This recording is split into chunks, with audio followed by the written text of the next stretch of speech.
What if I told you that during the August 12th total solar eclipse, scientists didn't just watch the sky go dark? They discovered something about the sun itself that changes everything we thought we knew. While millions across Europe and parts of the US looked up in wonder, a team of astrophysicists was tracking plasma instabilities from the sun's surface all the way into interplanetary space. They found vortex rings, massive swirling structures, that survived the journey from the sun to Earth. And here's the kicker. These vortex rings might explain how the solar wind gets its speed. Today on Tomorrow's Science, we're diving into what scientists actually saw during the 2026 eclipse and why it matters for everyone on Earth. 2026 is a big year for skywatchers. 4 eclipses, 2 solar, 2 lunar. But the one everyone's talking about is August 12th, a total solar eclipse sweeping from Greenland to Iceland to Spain. For Americans, it's a partial show. The Northeast gets a decent view, Maine at 2:52 p.m. EDT, New York at 2:44 p.m., Boston at 2:46 p.m.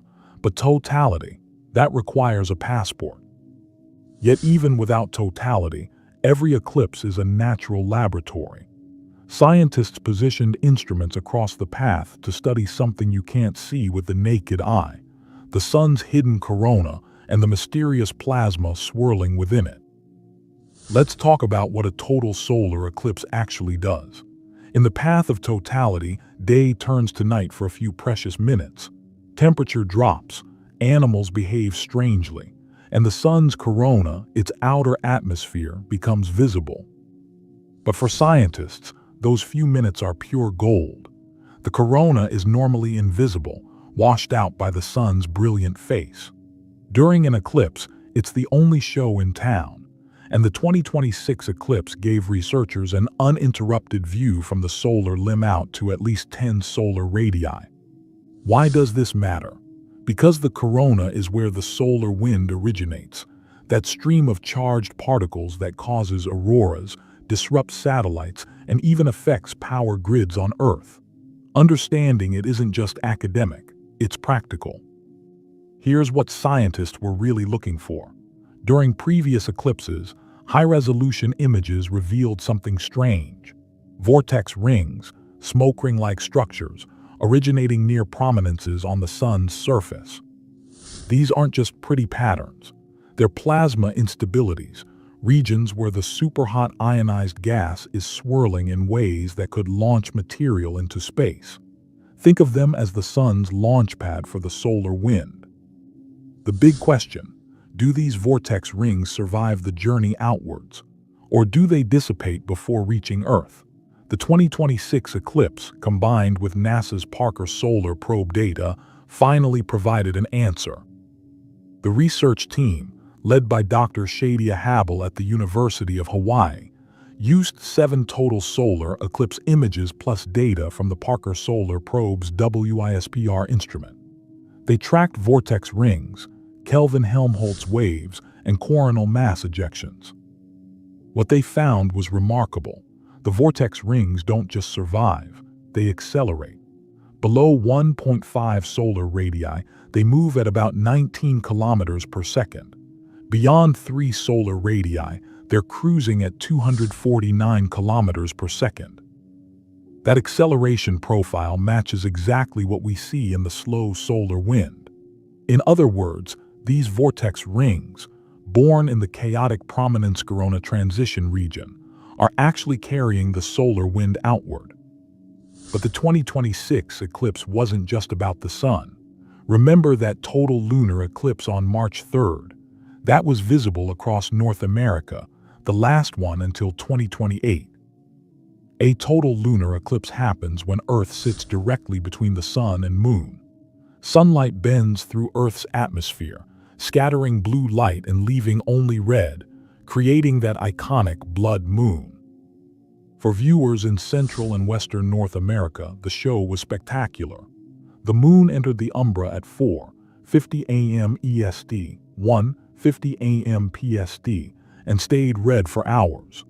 Scientists used this time to study Earth's atmosphere, specifically how much dust and cloud cover affects the color and brightness of the eclipse. Back to the August eclipse. While the public watched the show, meteorologists were running their own experiments. Eclipses are like a controlled laboratory for atmospheric science. They turn off the sun's heating in a predictable way. When the sun disappears, the ground stops warming. But here's the weird part. The air doesn't cool instantly. There's a time lag. Scientists measured this delay during the 2026 eclipse. Sensible heat flux dropped within minutes, but latent heat flux related to moisture took much longer. Wind also behaves strangely during an eclipse. Just before totality, wind speed often increases. Then, about 30 minutes after totality, it drops to a minimum. The 2026 measurements confirmed this pattern and helped refine models of how solar heating drives atmospheric circulation. There's even a hypothesized eclipse cyclone. First proposed in 1901, the idea is that the cold spot created by the moon's shadow generates a small, localized cyclone. Think of it as a weather system triggered entirely by an astronomical event. Modern measurements from the 1999 and 2015 eclipses suggested this effect might be real, a cyclonic circulation about 100 miles around the umbra, with anticyclonic flow further out. The 2026 eclipse gave scientists another chance to look for it.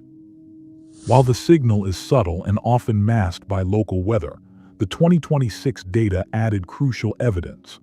Understanding these effects helps improve weather models, not just for eclipses, but for any situation where solar heating changes rapidly, like behind a passing cloud. Let's talk about what you actually experience during totality.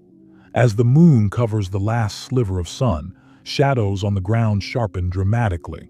Their edges become crisp, almost curved. It's eerie and beautiful. Then the diamond ring appears, the last burst of sunlight before darkness. And suddenly, the corona emerges. It looks like a pearly white halo stretching outward, with streamers and loops visible to the naked eye. For about 2 to 5 minutes, depending on location, day becomes night. Stars appear, the temperature drops, and if you're lucky, you might see a prominence, a pinkish loop of plasma peeking out from behind the moon. For those watching from the northeastern U.S., the August 12th eclipse was partial, but still impressive. In Boston, about 54% of the sun was covered at maximum. Through eclipse glasses, it looked like a crescent sun. In New York City, maximum coverage hit around 1:50 p.m. EDT with about 53% obscuration. Not totality, but still a dramatic sight. Shadows developed that eerie sharpness. The light took on a strange quality, like someone dimmed the sun with a dial. And for those who couldn't travel to totality, live streams from Spain and Greenland brought the full experience home. Scientists even encouraged viewers to submit their observations, citizen science helping track atmospheric changes. So what's next? The next total solar eclipse after August 2026 is on August 2, 2027, and it's a doozy. Totality lasts over 6 minutes across northern Africa. That's almost twice as long as 2024's eclipse. For Americans, patience is required. The next total eclipse visible from the lower 48 states won't happen until August 23, 2044. That's 18 years away. But partial eclipses, those happen more often, including another partial lunar eclipse on August 27-28, 2026. Every eclipse teaches us something new.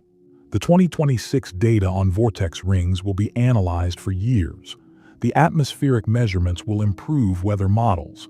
And the public's wonder, that never gets old, because eclipses remind us that we're part of something bigger, a solar system in motion, predictable yet endlessly surprising.